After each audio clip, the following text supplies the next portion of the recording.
우리 인사 나누겠습니다. 네. 녹음을 켜고요. 네, 인사 나누겠습니다. 인사 나누실 때 오늘은 잘해봅시다 이렇게 한번 인사 나누겠습니다. 자, 네, 9월 한 달도 우리 한번 잘해봅시다. 좋은 한 달 되시기를 주님의 이름으로 축복합니다. 복음서를 보면 헤롯이라고 하는 사람이 여러 번 나오는 것을 볼 수가 있습니다.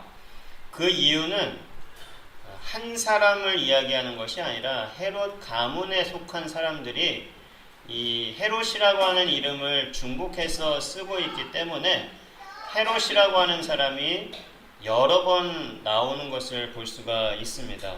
그러니까 쉽게 생각하면 헤롯 대왕이 있고, 마태복음에 나오는 그 2장에 나오는 사람은 헤롯 대왕이고, 또 그 이후에는 그 사람의 아들도 나오고 또 손자도 나오고, 그러다 보니까 시대가 지나면서도 헤롯이라고 하는 사람이 계속 나오는 것을 볼 수가 있습니다. 왜 이 헤롯 이야기를 꺼내는가 하면 예수님께서 6월절에 마땅히 가셔야 할 예루살렘 성전을 가시지 않으시고 오히려 이방 땅, 쉽게 얘기하면 외국으로 가셨다라고 하는 것, 그 이유를 한번 생각하고 넘어가야 될 것 같아서 이 헤롯의 이야기를 먼저 꺼냈습니다. 당시에 갈릴리 지역과 베레아 지역의 분봉왕인 헤롯 안디바라고 하는 사람이 있었습니다. 이 헤롯 안디바는 어떤 일을 한 사람인가 하면 세례 요한을 참수한 그런 사람입니다.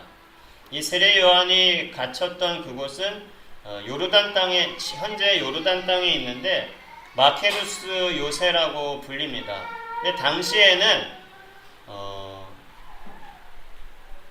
이 헤롯 안디바가 여름 궁전으로 사용하던 곳이었습니다. 아마 그곳이 여름에는 좀 선선하고 기후가 좋은 그런 곳이었던 것 같습니다. 그래서 그곳에 거할 때에 세례 요한을 잡아서 지하 동굴 감옥에 가두었고, 그곳에서 이 세례 요한을 참수하게 됩니다. 목을 베서 죽이게 되는 것이죠. 결국에 그 일로 인하여서 이 당시에 굉장히 삼엄하고 살벌한 그런 시대상이 있었다라고 하는 것을 생각해 볼 수가 있습니다. 그때 예수님께서는 위험을 무릅쓰고 예루살렘으로 가시지 않으시고 이제 이방 땅으로 잠시 피하셨던 것을 볼 수가 있습니다. 왜냐하면 두려워서 무서워서 피했던 것이 아니라 아직 주님의 때가 이르지 않았기 때문에 잠깐 이방 땅으로 향하셨습니다. 그런데 그곳에 그냥 쉬러 아니면 도망하러 가셨던 것이 아니라 그곳에서 놀라운 기적의 역사를 이루셨던 것을 볼 수가 있습니다. 바로 오병이어의 기적의 역사를 이방 땅에서 이루셨다라고 하는 것이죠. 바로 주님의 기적의 사건을 이 시간 바라보면서 다시 한번 우리에게 허락하시는 주님의 음성을 들을 수 있는 귀한 시간이 되시기를 주님의 이름으로 축복합니다. 첫 번째로 우리가 이 말씀을 통해서 알 수 있는 것은 예수님은 따르는 무리를 먹이고자 하셨다라고 하는 것을 이 말씀을 통해서 볼 수가 있습니다. 5절 말씀을 보면 예수께서 눈을 들어 큰 무리가 자기에게로 오는 것을 보시고 빌립에게 이르시되 우리가 어디서 떡을 사서 이 사람을 먹이겠느냐 이렇게 말씀하고 있습니다. 빌립보서 4장 19절 말씀을 보면 나의 하나님의 그리스도 예수 안에서 영광 가운데 그 풍성한 대로 너희 모든 쓸 것을 채우시리라 라고 말씀합니다. 사도 바울은 하나님께서 예수님 안에서 우리의 모든 쓸 것을 채우시는 분이라고 말씀합니다. 또한 예수님은 우리를 먹이고자 하시는 분이라고 오늘 요한복음 6장에서 말씀하고 있습니다. 주님께서 우리에게 먹이고자 하는 것, 그 첫 번째는 바로 지난주에 말씀을 나누었듯이 하늘의 만나, 생명의 떡을 우리에게 먹게 하여서 영생하게 하는 그런 것이 바로 우리를 먹이시고자 하는 주님의 뜻이 있음을 알 수가 있습니다. 또한 우리가 이 땅을 살아갈 때 여러 가지 부족하고 궁핍하고 어려운 문제와 부족한 것들을 주님께서는 채워주시는 분이시다라고 하는 것을 우리가 이 말씀을 통해서 다시 한번 기억할 수 있었으면 좋겠습니다. 그래서 예수님은 자신을 찾아온 우리를 먹이고자 하시는 분. 그러면 우리는 그분께 우리의 기도와 간구로 나아가는 그런 일을 해야 될 줄로 믿습니다. 주님께 기도하고 주님께서 공급하시는 것을 가지고 살아가는 삶, 그것이 바로 신앙인의 삶이라고 할 수가 있는 것입니다. 두 번째로는 예수님은 우리를 시험하는 분이다라고 하는 것을 이 말씀을 통해서 알 수가 있습니다. 6절 말씀을 보면은 이렇게 말씀하시면 친히 어떻게 하실지를 아시고 빌립을 시험하고자 하심이라 이렇게 말씀하고 있습니다.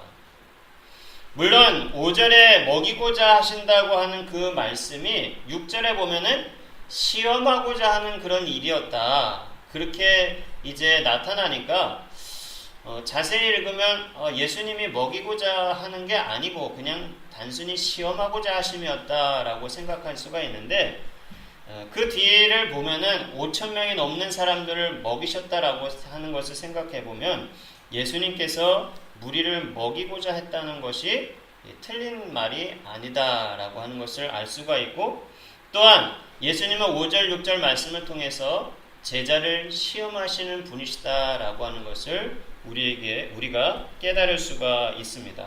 바로 예수님은 제자들을 양육하실 때 시험이라고 하는 방법을 사용하셨습니다. 요즘 새벽마다 욥기의 말씀을 읽고 있습니다. 욥이라고 하는 사람이 이 마귀의 시험을 당함으로 인하여서 수많은 고통과 어려움을 경험하고 있습니다. 물론 하나님의 시험과 마귀의 시험이 다릅니다. 그러나 시험을 당하는 사람, 환난을 당하는 사람의 그런 마음, 그 감정은 좀 비슷하지 않을까 그런 생각을 해봅니다. 그러나 우리가 걱정하지 말아야 될 것은 주님께서 시험을 주시더라도 그 시험은 감당할 만한 시험인 줄로 믿습니다. 시험에는 또한 유익이 있습니다. 그것을 잘 통과하기만 하면 우리에게 유익이 됩니다. 우리에게 득이 된다라고 하는 것을 우리가 기억하면서 시험이 올 때 그것을 두려워하는 것이 아니라 싫어하는 것이 아니라 잘 감당해서 유익을 누릴 수 있는 저와 여러분이 되시기를 바랍니다. 예수님은 시험하시는 분이라고 말씀에서 나오고 있는데 그런 그 시험을 당하는 그 제자들의 모습은 어떠한지를 한번 살펴보고자 합니다. 7절부터 9절까지의 말씀을 보면은 빌립이라고 하는 제자와 안드레라고 하는 제자가 이 예수님의 시험을 이제 통과하기 위해서 애를 쓰고 있습니다.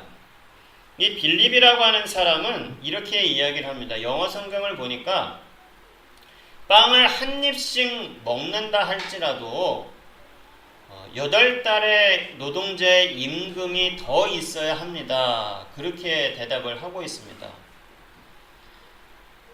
각기 한 입씩 빵을 베어 문다고 하더라도 200데나리온의 빵이 부족하다. 다시 말하면 불가능하다라고 하는 그런 이야기를 하고 있는 것입니다. 이 안드레는 또한 어떻게 대답을 합니까?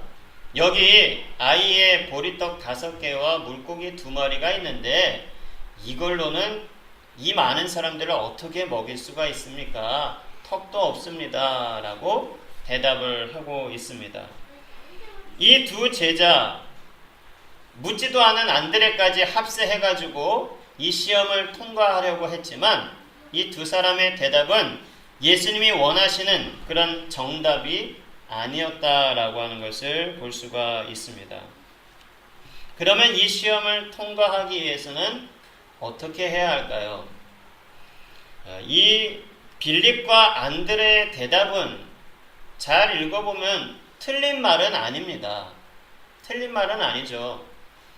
여기 수많은 사람들이 모여 있으니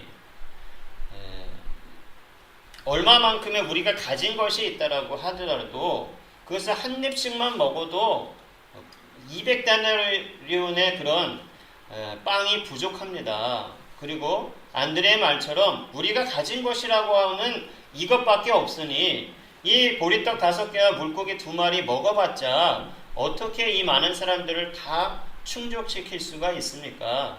또한 이 안드레의 대답도 불가능하다라고 하는 대답을 하고 있는 것입니다. 그런데 예수님이 듣고자 하는 대답, 예수님이 원하는 그런 대답은 무엇이었을까요? 예수님의 이 질문을 다른 말로 한다면 지금 이 불가능한 상황을 어떻게 극복할 수 있을 것인가?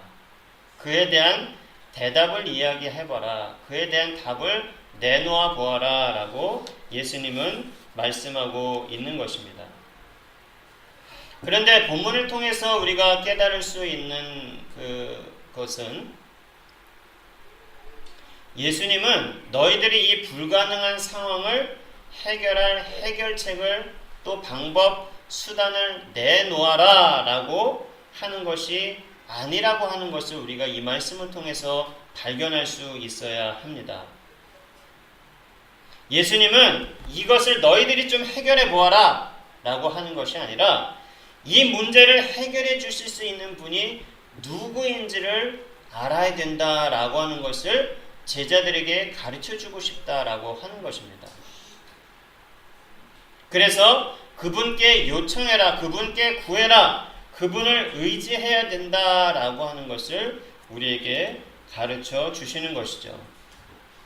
결국 예수님은 두 제자의 대답을 듣고 다른 의견은 듣지 않으시고 곧바로 지시하십니다. 10절에 보면은 사람들로 앉게 하라 그렇게 말씀하셨고 11절에는 축사하셨다. 감사의 기도를 하신 후에 나눠주시고 떡도 나눠주시고 물고기도 나눠주셨다. 그리고 그들이 원하는 만큼 원대로 주셨다라고 말씀하고 있습니다. 예수님께서 제자들을 시험하시고 또한 정답이 무엇인지를 그들을 통해서 듣고자 하신 것이 아니라 예수님 자신이 보여주고자 하신 것이다 라고 하는 것을 이 말씀을 통해서 알 수가 있는 것입니다. 제자들은 그 엄청난 광경을 바라보면서 목격하면서 놀라움 가운데 있었다라고 하는 것을 이 말씀을 통해서 발견할 수가 있는 것입니다.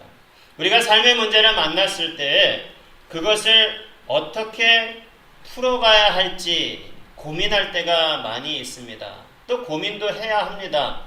그런데 오늘 말씀을 통해서 주시는 예수님의 답은 어떻게 풀어가야 할지가 아니라 그 문제를 풀어주실 분, 해결해 주실 분이 바로 예수님이다라고 하는 것을 발견하는 지혜가 우리에게 있어야 될 줄로 믿습니다. 바로 정답은 예수님께 있다라고 하는 것이죠. 그런 지혜와 믿음이 있는 우리 모두가 되시기를 주님의 이름으로 축복합니다. 세 번째로 주님의 일은 합력해서 이루는 것이다 라고 하는 것을 우리에게 가르쳐 주고 있습니다. 11절 말씀을 보면은 예수께서 떡을 가져 축사하신 후에 앉아있는 자들에게 나눠주시고 물고기도 그렇게 그들의 원대로 주시니라 이렇게 말씀하고 있습니다. 11절에 보면은 나눠주셨다라고 하는 말씀이 있는데 거기에 모인 사람이 5,000명쯤 되었다라고 하니까 예수님이 혼자 다 나눠주시지는 않았다라고 하는 것을 쉽게 생각할 수가 있겠죠.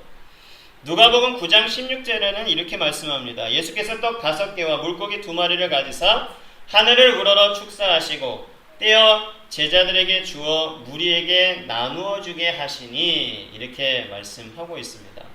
제자들에게 주어서 예수님이 떼어서 제자들에게 주었고 또한 제자들이 거기에 모인 5,000명에게 또 또한 떼어서 나눠 주었다라고 하는 것입니다. 주님의 시험에 제대로 대답을 하지는 못했지만 그러나 그 시험에 제자들이 함께 참여하여서 동참하여서 그 시험을 통과하고 있는 것을 말씀을 통해서 볼 수가 있습니다. 주님의 일은 이렇게 크든 작든 힘을 합하여 하도록 주님께서 가르치시고 있다라고 하는 것입니다. 제가 이쯤 되면은 우리 하영이를 깨워야 말씀에 집중이 될 것 같아요. 우리 장권사님 너무 피곤하지. 제가 여기서 설교를 하면은 굉장히 집중이 잘 될 것 같아요. 자리를 옮겨가지고. 자, 우리 한번 따라하겠습니다. 주님의 일은 합력해서 하는 것이다. 주님의 역사는 합력해서 이루는 것이다. 아멘. 주님의 일은 크든 작든 힘을 합쳐 행할 때 그것을 통과할 수 있다라고 하는 것을 우리에게 가르쳐 주고 있습니다. 우리 교회 4대 비전이 있습니다. 또 교회 부흥과 교회 건축의 그런 목표가 있습니다. 이 모든 것을 감당해야 되는데 아마도 주님께서 이렇게 물으실 것 같습니다. 너희들에게 준 비전과 목표를 어떻게 이룰 수 있느냐? 어떻게 이루어 갈 것이냐? 라고 주님께서 물으신다면 여러분은 어떻게 대답을 하겠습니까? 이 두 번째 말씀을 들은 사람은 아마 마음속에 그 답의 힌트를 알 것입니다. 이 질문을 듣고 이 모든 것을 감당해야 되는데 너는 어떻게 할 것이냐라고 물은다면, 어떻게 비전과 목표를 이룰 것이냐라고 묻는다면 아마도 빌립과 같은 제자는 이렇게 대답을 할 것입니다. 우리가 십시일반 모아도 이것을 이루기에는 수억 원 이상이 부족합니다. 이것을 우리의 힘으로는 할 수 없습니다. 라고 그렇게 이야기할 것입니다. 안드레와 같은 그런 성도는 이렇게 대답을 할 수도 있습니다. 우리 교회 성도의 숫자와 재정 상태를 고려하고 계산해 볼 때 이것은 불가능한 일입니다. 어떻게 할 수 있겠습니까? 라고 그렇게 대답을 할 수도 있을 것입니다. 그런데 주님께서 듣기를 원하시는 대답은, 주님이 우리에게 원하시는 대답은 무엇입니까? 너희들이 어떻게 할 수 있느냐, 어떻게 해야 되느냐라고 하는 것을 우리에게 질문하기보다는, 다시 말하면 이것을 해 주실 수 있는 분이 누구신가?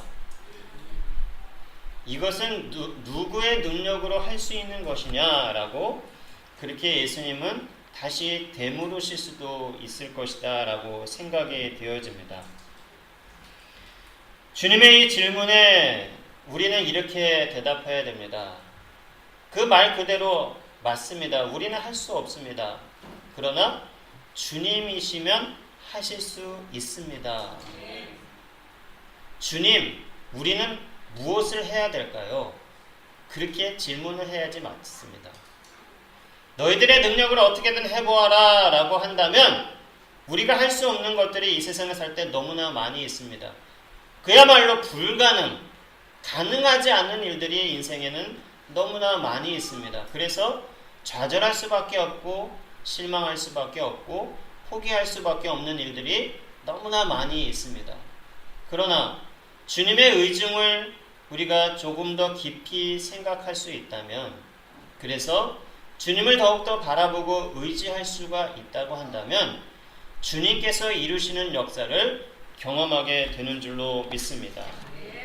우리는 너희들이 어떻게 비전과 목표를 이룰 수 있느냐, 너희들이 어떻게 삶에 불가능한 것 같은 그런 문제를 해결하고 헤치고 나갈 수 있느냐라고 주님께서 물어보신다고 한다면 우리는 그때 주님을 더욱더 의지해야 합니다. 또한 주님의 음성을 들어야 합니다. 또한 주님께서 맡겨주신 일을 우리가 묵묵히 감당해야 합니다. 라고 정답을 말할 수 있는 그런 지혜로운 성도들이 되시기를 바랍니다. 우리가 삶의 문제를 바라보며 또 그것으로 인하여서 고통을 당하고 있을 때 주님께서 주시는 음성, 주님께서 주시는 해답을 들을 수 있는 저와 여러분 되시기를 바랍니다. 또한 그 음성을 듣고 순종할 수 있는 저와 여러분 되시기를 바랍니다. 또 그 일을 위해서 합심하고 합력하고 하나가 될 수 있는 그런 하나님의 사람들이 될 수 있기를 원합니다. 예수님은 기적을 베푸실 때에 여기 있는 모든 사람의 손에 빵과 물고기가 넘쳐날지어다 라고 말씀하지 않으시고 제자들에게 떼어서 나눠 주셨습니다. 그리고 그것을 제자들은 5,000명에게나 나눠 주었다라고 하는 것을 말씀을 통해서 볼 수가 있습니다. 예수님이 하실 수 있는 일이 있고 제자들이 해야 할 일이 있다라고 하는 것입니다. 제자들은 예수님이 주시는 것을 가지고 나누는 것, 그것이 제자들의 일이었다라고 하는 것을 이 말씀을 통해서 볼 수가 있는 것입니다. 바로 우리에게 맡겨진 일, 그것을 감당하면 된다라고 하는 것입니다. 나눔의 일을 잘 감당하게 되면 우리가 주는 것은 아니지만, 우리가 그 문제를 해결하는 것은 아니지만 그것을 통해서 풍성한 기적의 역사를 이루는 데 쓰임받을 수 있다라고 하는 것이죠. 제자들이 기적 자체를 일으킬 수는 없습니다. 그러나 그 기적을 일으키는데 동참할 수는 있다라고 하는 것입니다. 저희 영어는 잘 못하지만 이 말씀을 준비하면서 그런 단어가 떠올랐습니다. 내가 기적을 만드는 미러클 메이커가 아니라 witness the miracle, 기적의 증인은 되어야 된다라고 하는 것을 우리가 생각해야 될 줄로 믿습니다. 기적을 경험하는 사람은 기적의 현장에 있는 사람이 기적을 경험할 수가 있습니다. 믿음의 형제 자매들이 함께 할 때 크든 작든 굳은 일이든 낯이 나는 일이든 그것이 어떤 것이든지 함께 할 때, 함께 감당할 때 기적의 역사가 이루어지는 줄로 믿습니다. 네 번째로 이 말씀을 통해서 우리가 발견할 수 있는 것은 하나님의 영광을 돌리는 삶을 우리는 살아야 된다라고 하는 것입니다. 14절 말씀을 보면은 그 사람들이 예수께서 행하신 이 표적을 보고 말하되 이는 참으로 세상에 오실 그 선지자라 하더라, 이렇게 말씀하고 있습니다. 물론 이 말씀에는 하나님께 영광 돌린다라고 하는 표현은 없습니다. 그런데 사람들이 이 표적을 보고서 이는 참으로 세상에 오실 그 선지자다, 이렇게 이야기를 했습니다. 이 말은 예수님, 이분은 하나님께서 보내신, 약속하신 그분이시다, 바로 메시아 그리스도시다 라고 그들이 인정한 것입니다. 바로 하나님께서 보내신다고 하시는 그분을 지금 보내셨군요, 이렇게 얘기한 것이죠. 그러니까 이것이 바로 하나님의 영광을 나타내는 일이었다라고 그렇게 이야기할 수가 있는 것입니다. 이 시대에는 교회에서 무엇을 하든지 욕먹기가 참 쉬운 세상을 살고 있습니다. 교회를 크고 화려하게 지으면 돈 많이 썼다고 비판받습니다. 그 돈 가지고 가난하고 궁핍한 자, 연약한 사람 도와야지 교회가 잘못된 일을 하고 있다, 그렇게 비판을 받습니다. 또 교회가 작으면, 그래서 세상적으로 힘이 없으면 때로는 세상 사람들이 무시하기도 합니다. 거들떠보지도 않습니다. 그러나 상황과 환경이 어떠하든지 간에 아무리 불가능한 상황 가운데 있다 할지라도 우리가 마땅히 해야 할 일은 하나님의 영광을 돌리는, 모든 영광을 하나님께 돌리는 그런 일을 우리가 해야 될 줄로 믿습니다. 우리가 주님의 제자로 살면서 항상 기억해야 할 것, 바로 우리를 통해 주님의 이름이 높여지고 또한 하나님께 영광을 돌리는 삶을 살아야 된다라고 하는 것입니다. 우리의 행동을 통해서 주님의 영광을 가리우는 자가 아니라 주님의 영광을 나타내는 그런 하나님의 사람이 되어야 될 줄로 믿습니다. 주님을 나타내고 주님을 증거하고 주님을 기쁘시게 하는 일, 그 일을 감당하는 주님의 제자들이 되시기를 주님의 이름으로 축복합니다. 말씀을 맺겠습니다. 우리가 함께 주의 일을 힘쓰면 이곳 여기에서 주님과 함께 풍성한 기적의 역사를 이룰 수가 있습니다. 기적이 일어나기를 바라기만 하는 사람이 아니라 주님께서 우리에게 맡겨주신 일이 무엇인지를 생각하고 그것을 실천할 수 있는 그런 하나님의 사람이 되시기를 바랍니다. 작은 선행, 작은 사랑, 작은 헌신으로 지금 우리가 시작해야 합니다. 우리가 할 일이 있고 우리를 통해 이루고자 하시는 하나님의 뜻과 계획과 섭리가 있습니다. 우리도 기적의 주인공이 될 수 있습니다. 아멘. 기도하겠습니다. 하나님 감사합니다. 2000년 전에 주님을 만난 이들은 오병이어의 기적의 역사를 경험하였습니다.